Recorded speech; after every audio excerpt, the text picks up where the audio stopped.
Everyone, मैं आपकी host, आपकी मेंटोर विजेता सिंह आपके सामने इंग्लिश के चैप्टर नंबर 2 के साथ स्टोरी की फॉर्म में इस श्रृंखला में आप सभी ने जिस तरीके से मेरा साथ दिया है, थैंक यू एवरीवन। स्टार्ट करते हैं चैप्टर नंबर 2। एक मैसेज है, चैप्टर का नाम है लॉस स्प्रिंग, यानी बचपन का खो जाना, आपकी उम्मीदों का खो जाना। यहाँ पे ऑथर ने दिखाया है एटलीस्ट, और इसे 2 पार्ट में है स्टोरी। फर्स्ट पार्ट जो हम अभी कनेक्ट कर रहे हैं, समटाइम आई फाइंड अ रूपी इन द गार्बेज। कुछ ऐसा समय जब मुझे कभी कभी कुछ रुपए गार्बेज में मिल जाते थे, और उससे उसका मीनिंग क्या होता है।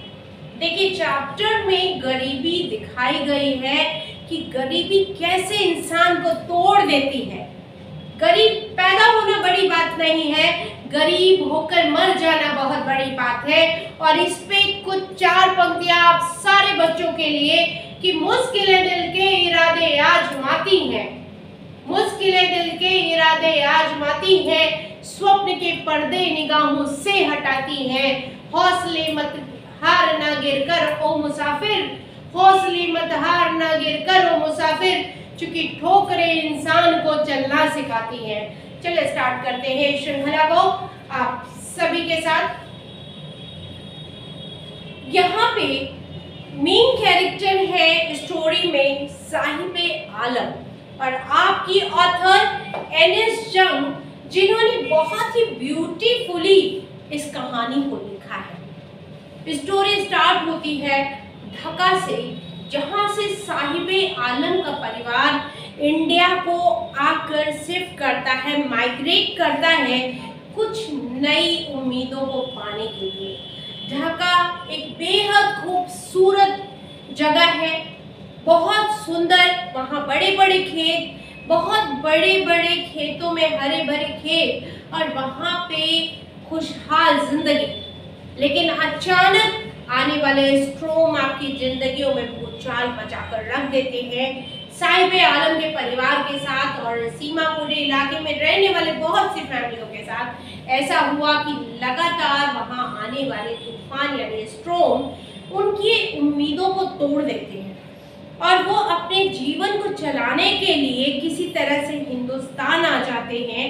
और वहां पर उनके पास आइडेंटिफिकेशन भी नहीं होती, जिससे वो लाइफ को बेहतर तरीके से जी सकें।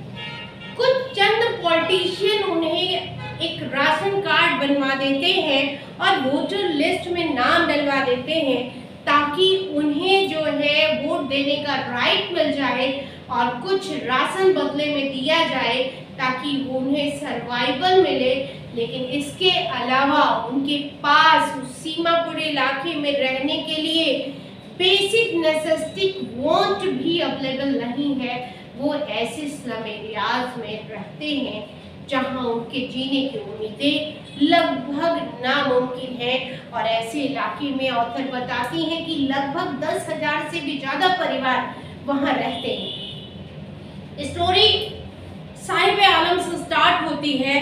अक्सर हम सब ने सड़कों पे कुछ ऐसे बच्चों को देखा है जिन्होंने रैग पिकर के बड़े बड़े बैग्स लिए होते हैं और वो रैग पिकिंग का काम करते हैं। अर्ली इन द मॉर्निंग वो सड़कों पे दिखाई देते हैं झुंड जैसे, और उनके सामने वो रैग पिकर यानी वो जब रैग पिक करते हैं तो उनके लिए वो कूड़े के ढेर अलग अलग माने रखते हैं।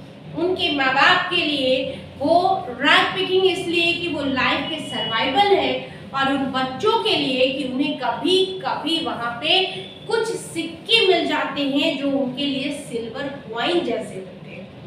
वो 1-2 रुपए के जो सिक्के मिलते हैं उन्हें एक नई ऊर्जा दे देते हैं, और वो उस लालच में बार बार थोड़ा चुनते होते हैं। वो उन बच्चों की जब टोलियां चलती हैं तो उनके पैरों में चप्पल भी नहीं होती, अक्सर वो नंगे पैर घूमते होते हैं।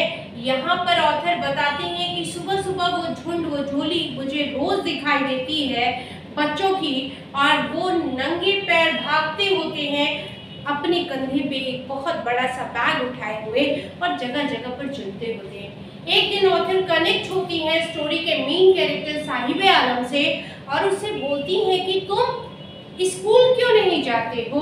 वो बच्चा बोलता है क्योंकि हमारे आसपास में कोई स्कूल है ही नहीं। ऑथर इस पे बोल देती है कि अगर मैं कोई स्कूल बनवाऊं तो क्या तुम स्कूल पढ़ने जाओगे। बच्चा तुरंत सीधा सपाट बोलता है यस, हाँ मैं जाऊंगा। कुछ दिन बाद वो बच्चा फिर से ऑथर से पूछता है कि आपका स्कूल रेडी हो गया क्या। ऑथर को बहुत दुख होता है कि जाने अनजाने ही सही मैंने एक ऐसी बात कह दी जो इस बच्चे की उम्मीद बन चुकी है और मैं उसे पूरा नहीं कर पाई हूँ। कई बार ऐसा हम सबके साथ होता है कि हम बोल जाते हैं और वो पूरा नहीं कर पाते हैं।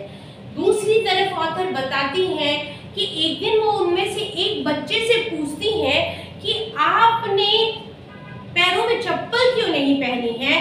बच्चा तुरंत बोलता है कि एटलीस्ट मुझे मेरी माँ ने मुझे चप्पल दिया ही नहीं सर से उतार के, तो मैं क्या पहनूं, और इसलिए वो नंगे पैर आता है। उनमें से दूसरा एक बच्चा ऑथर से बोलता है कि अगर इसकी मॉम इसे चप्पल उतार के दे भी देती तो वो जो है ये तब भी नहीं पहनता। यानी यहाँ पे ऑथर क्या बोलती है कि ये जो बच्चा उसके बारे में बता रहा है उसने दो डिफरेंट टाइप के शूज अपने पैरों में पहने हुए और दोनों जूते बिल्कुल अलग अलग हैं।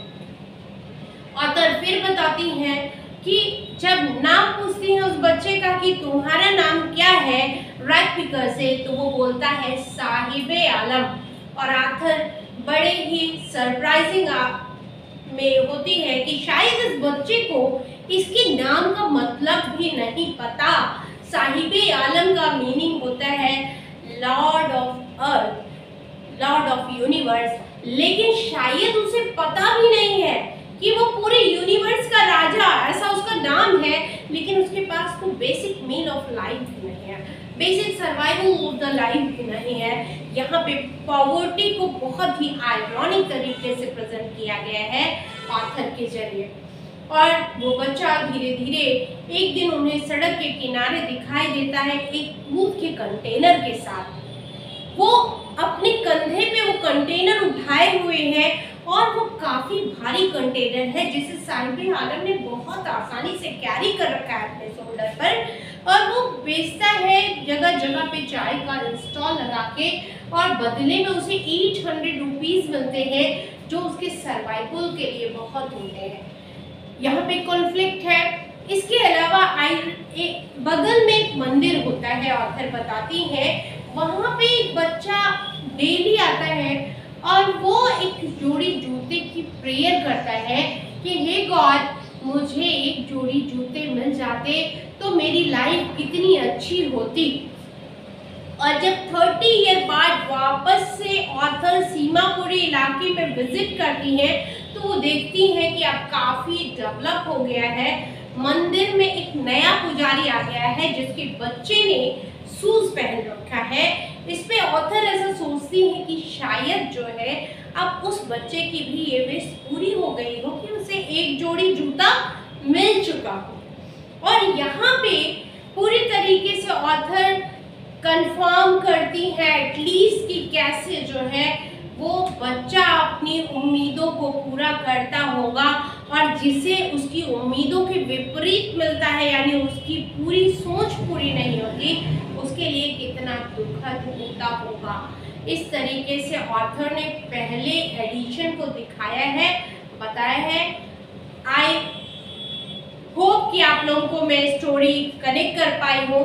अगर आपको मेरे पढ़ाने का मेथड अच्छा लग रहा है, आप सभी मुझे सपोर्ट करिए, लाइक करिए, सब्सक्राइब करिए और अगले एडिशन का वेट करिए वीडियो का। मैं इसकी सेकेंड पार्ट को लेकर अगले ही एडिशन में आपके साथ जुड़ रही हूँ। Thank you so much everyone.